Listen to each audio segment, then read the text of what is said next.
ये बुद्ध का पार्ट 1 है। इसके लिए कोई आवश्यक नहीं कि आप कैसे सुनिए, आप जैसे चाहिए वैसे सुनिए। जो सभी जगह लागू होता है कि आप ध्यान से सुनिए, जानकारी के लिए सुनिए, अभ्यास करने के सुनिए, विश्राम करने के सुनिए, पूरी आज़ादी है। और इसमें कुछ ऐसा कोई पॉइंट नहीं है जिसमें कि डिस्प्यूट का मामला हो, तो जैसा है वैसा है। वो कुछ एक सामान्य प्रश्न है कि आखिर एक राजकुमार जिसको कि महल में सभी सुख थे, माता लेकिन नहीं थी, और पिता राजा थे और व्यस्त रहे होंगे, माता नहीं थी, वो भी माता थी या जो भी, मगर भी माता थी। उनके माँ के जन्म समय उनका देहांत हो गया था। शिक्षा अच्छी मिली जैसे राजाओं को मिलती है, उस समय की परंपरा थी। फिर वो 28 या 30, 29, 32 कोई अंतर नहीं पड़ता है। एक चिंतनशील व्यक्ति के लिए एक सामान्य सी बात है कि गम जीवन की समस्याओं पर विचार करना आरंभ करें। घूमने गए जैसी कथा है, किसी लंगड़े आदमी को देखा, सारथी से पूछा ये क्या है, ऐसे ही होता है। उत्तर मालूम है सबको, बीमार पड़ता है। और कहीं गए, आगे बढ़े, वहाँ कोई लंगड़ा था, और बढ़े, कोई रोगी था, कोई बुढ़ा था, कोई और आगे बढ़े, कोई मृतक था। ये प्रश्न पहुँचने लगे। और वास्तव में ये प्रश्न बुद्ध का नहीं है, ये प्रश्न सारी मानव जाति का है। हम किसी की मृत्यु होती है तो हम कैसा हमारा विचार हो जाता है, हमेशा एक रिक्तता की अनुभूति होती है, एक वैक्यूम फील होता है, एक एम्प्टीनेस फील होता है, जिसका कि हमारे पास कोई जवाब नहीं मिलता है। और ये एम्प्टीनेस जो जितना ही प्रतिभाशाली होगा उतनी गहराई से अनुभव करेगा, और इसका समाधान भी उतनी गहराई से खोजेगा। बुद्ध, सिद्धार्थ, गौतम बहुत ही प्रतिभाशाली व्यक्ति थे, महापुरुष थे, मतलब साधारण मानव से बहुत ऊंचे। उनके चिंतन की धारा स्तर बहुत ऊंचा था। वो पूजनीय हैं हियरसे की वजह से नहीं, उनका कंट्रीब्यूशन है। तो अब जो कि साधारण व्यक्ति दूसरे क्षण भूल जाता है, एक चिंतनशील व्यक्ति हमेशा, और उनके वो उस चिंतन में लगे रहते, आखिर है क्या, कहाँ से आता, कहाँ जाता, क्यों दुख भोगता, क्या होता है। इसका प्रश्न न तो यशोधरा के पास था, जो उत्तर न तो यशोधरा के पास था, न सिद्धार्थ के न तो शुद्धोधन के पास था, न उनकी माता के पास था, न तो उनके किसी ट्यूटर के पास या अध्यापक के पास या किसी साथी या कोई सेनाध्यक्ष, किसी के पास उत्तर नहीं था। वो वास्तव में ये उत्तर होता भी नहीं लोगों के पास, कहाँ उत्तर मिलेगा। इसलिए वो राजकुमार आधी रात को अगर सारथी के साथ बाहर चला गया तो कहते कि चांदनी रात थी, पूर्णिमा थी, शरद पूर्णिमा, सुंदर दृश्य था, शांत था, चाँद से पूरा धरती नहाई हुई थी। ऐसे में एक राजकुमार ने अपने राजसी वस्त्र दे दिए, एक वैसे कुछ कपड़े लपेट दिए, अपने बाल काट दिए। मैंने उसको, जबकि पहली बार शायद मैं 8 में कि 10 में था उम्र के, तो मैंने कथा पढ़ी। उसमें सामने था कि सारथी हाथ में सर झुका के रखा हुआ था, उनके कपड़े, बाल उन्होंने काट दिए थे, और एक लपेटा हुआ कोई कपड़ा वो लपेट लिया था, और कुछ नहीं। मुझे ये लगा कि एक राजकुमार, बाल बुद्धि, कपड़े छोड़ दिए कोई बात नहीं, बाल काट दिए कोई बात नहीं, देखिए घोड़ा क्यों छोड़ रहा, और ये घोड़ा कितना उदास है। बाल मन को छू गया कि घोड़ा कितना उदास है, क्यों इसने क्यों छोड़ा घोड़े को। बाद में ये हुआ कि क्यों छोड़ा घर को, क्यों छोड़ा पिता को, क्यों छोड़ा पत्नी को, क्यों छोड़ा पुत्र को, नवजात शिशु को। ये क्यों के प्रश्न आता रहा। ये मैं स्वयं की क्यों छोड़ा हुआ, ये प्रश्न मेरा प्रश्न बन गया। क्यों छोड़ा, अब किस लिए छोड़ा, और क्या पाया। छोड़ा सब कुछ, किस चीज़ के लिए छोड़ा, और पाया कि नहीं पाया। बाद में हमें बताया गया कि पाया। वहाँ से मुझे बुद्ध के प्रति आकर्षण हुआ। बात कि यहाँ रास्ता है, अगर एक आदमी पा सकता है, दूसरा भी तो पा सकता है, किंतु समय लगता है। और मेरे मन में प्रश्न आता है कि आखिर वो था क्या जो खोज रहे थे, और उन्हें पाया क्या। कोई बाहर से दिखाई देने वाली चीज़ नहीं है, हम तो इतने पाते हैं कि वो घूम रहे थे, जाकर सब लोगों को बताने लगे पाली भाषा में, और हम साधारण लोगों के बीच में घूमते थे और उनको उपदेश दिया करते थे। और वो उपदेश वो देते थे जो उन्होंने उस सत्य का तत्व था उसको उन्होंने पाया, जिसके लिए घर से निकले थे, और उसको पाया और उसको दूसरों को बताते रहे। एक सरल सीधी कहानी मेरे सामने आई, लेकिन ये कहानी मैं तो समझता हूँ कि जन्म जन्मांतर की कहानी है।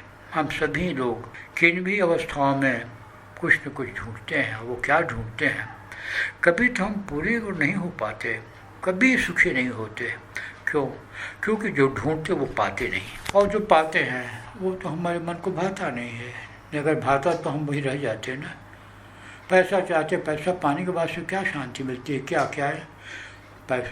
क्या क्या हुआ? हर चीज़ के बारे में वही विवेकानंद की भाषा कि सुख के लिए हम पानी की तरफ से नदी में हाथ डालते हैं कि मुट्ठी में पानी को पकड़ लेंगे, लेकिन जब मुट्ठी बांधते हैं तो पानी निकल जाता है। सुख यही है।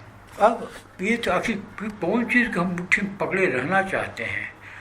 वो क्या चीज़ है जो हम पकड़ कर रख सकते हैं? उसी में एक विवेकानंद की एक भाषा सुनी थी, शाश्वत शांति का पथ। सभी तो वही खोज रहे हैं। उसी जो विचार थे मैं उसको पढ़ता गया। शाश्वत शांति, path leading to eternal peace. हमें तो शांति चाहिए। मैंने एक जर्मन से पूछा था कि जर्मन में क्या चाहते हो? बोले एक सड़क पर चलते हुए आदमी से पूछे क्या चाहते हो? ये नहीं बोलता कि हम रॉकेट चाहते हैं, वो नहीं बोलता कि हम कार चाहते हैं, वो ये नहीं बोलता कि बैंक बैलेंस चाहते हैं। सड़क पर चलता हो एक आदमी से पूछिए क्या चाहते हो? बोलो आई वॉन्ट पीस। एक ही जवाब देगा सड़क पर चलता हुआ सारे जर्मनी का। कहीं भी घूमे और पूछे क्या चाहते हो आप? बोले आई वॉन्ट पीस। तो जो मानव हृदय की जो भूख है, उसकी जो प्यास है, वो कौन दे सकता है? उसने जिसने खोजा हो, पाया हो और देने में लगा रहा हो। एंड मतलब बुद्ध के प्रति हम प्रणाम कर सकते हैं। अब बुद्ध खोज क्या रहे थे?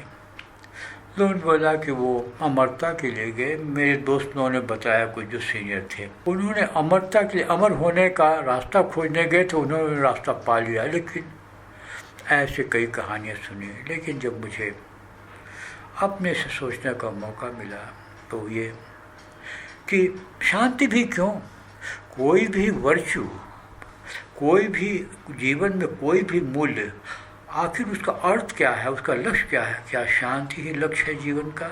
उत्तर व्यक्तिगत है। संभवतः उतना नहीं। शांति मिल कैसे सकती है? कहने के बाद शायद लक्ष्य है, लक्ष्य पूरा कैसे होगा? और तो उसका दूसरा रूप है, हम शांति चाहते क्यों हैं? शांति हम पूर्णता की अनुभूति के लिए चाहते हैं। और इस प्रकार मैं इस कंक्लूजन पहुंचा।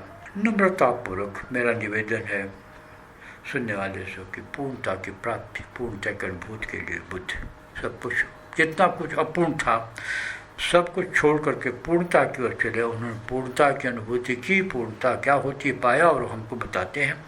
और ये जो उनकी शिक्षाएं हैं, ये हम पाते हैं कि ये पूर्णता की ओर हमारी यात्रा है। शांति अपने आप में अंतिम मूल्य नहीं है, अंतिम तो पूर्णता है।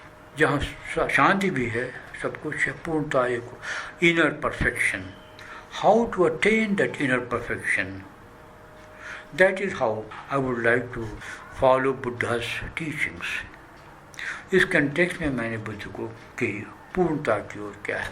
अब कहानी है कि बोध गया में उन्होंने एनलाइटनमेंट हुआ, उनको प्रकाश दिखा, उनको ज्ञान हुआ। उसके बाद से वहाँ वो बनारस, सारनाथ, जिसको कि उस समय मेघदाव बोलते थे, वहाँ पर कुछ तपस्वी रहते थे जिससे को दोस्ती कर चुके थे पहले, और साथ साथ तपस्या करते भी थे, जो असंतुष्ट होकर के अलग हो गए। Siddharth of course then he was Siddharth. तो सिद्धार्थ अलग हो गए और उसके बाद से बोध गया में तपस्या करने लगे उस जंगल में। और फिर जब उनको अपना जिसके लिए वो निकले थे उसको पा लिया उन्होंने, तो अपने मित्रों के पास सबसे बार लौट करके गए मृगदाव, सारनाथ, जहाँ मृग चरा करते थे। वहाँ पर जंगल ही था वहाँ पर गए, उनके 5 मित्र वैसे ही तपस्या कर रहे थे या जो भी उनके विधि उसका पालन कर रहे थे।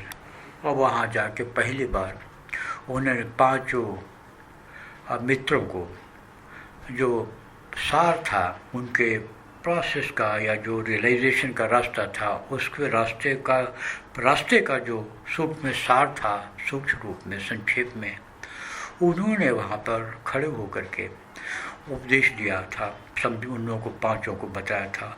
और वो अशोक पिलर उसी स्थान पर है जहाँ पर वो खड़े हुए थे, जहाँ अशोक ने वो पिलर का निर्माण किया था, द सेम प्लेस। अच्छा, वहाँ पर बुद्ध गया, आई मीन सारनाथ में, दैट इज द प्लेस। अब ये कि क्या उपदेश दिया था, ये एक ऐतिहासिक क्रॉनिकल में हम मान लेते हैं कि उन्होंने उपदेश दिया था ये कि सत्य के लिए तो गए, जब तक सत्य का दर्शन नहीं होगा तब तक आप आगे की बात कर क्या सकते हो। वो तो सत्य क्या है, तो 4 सत्य हैं। वास्तव में 4 या 5 नहीं सत्य हुआ करते, मगर हम अपने व्यवहारिक के लिए जहाँ तक मैं समझ सकता हूँ कि हमें सत्य अंतिम के लिए कुछ रिलेटिव खोजना पड़ता है, सापेक्ष खोजना पड़ता है, उसके बिना हम अंतिम एब्सोल्यूट तक नहीं पहुँच सकते हैं। इसके लिए उन्होंने रियलाइज़ किया जो ट्रूथ होता है, जो कि सत्य है और हमेशा रहने वाला सत्य है, अर्थात काटा नहीं जा सकता, अकाट्य सत्य है। वो अकाट्य सत्य क्या है? दुख है। दूसरा अकाट्य सत्य क्या है? इसका कारण है। तीसरा सत्य क्या है? उपाय है। चौथा सत्य क्या है? ये उपाय है और लागू करो। अथवा तीसरा और चौथा एक ही होता है। दुख है, ये सत्य है, इसका कारण है। इस प्रकार से एक बहुत ही साइंटिफिक अप्रोच, और ये अतिशयोक्ति नहीं है कि ही वॉज और he has been one of the greatest scientist that history has witnessed. Scientific approach था, इसमें कोई सुपरस्टिशन, कोई आप्त वचन, किसी ने अथॉरिटी ने कुछ बोल दिया, किसी ने कहीं लिख दिया है तो इसलिए उसका पालन कर रहे हैं, ऐसी कोई बात नहीं थी। और इसीलिए बुद्ध दर्शन को नास्तिक कहा गया, बुद्ध को भी नास्तिक कहा गया, उनके दर्शन को भी नास्तिक किया।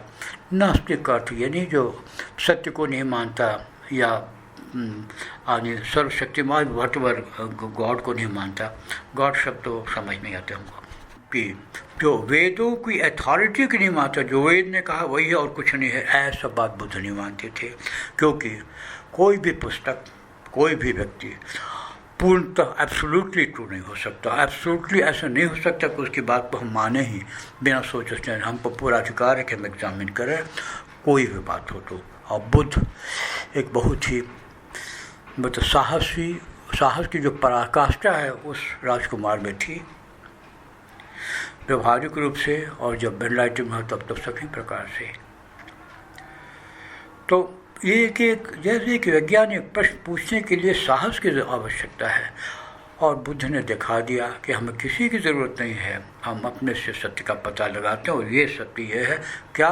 4 दुख है, इसका कारण है, इसका उपाय है, दुख को हटाने का, और ये उपाय है।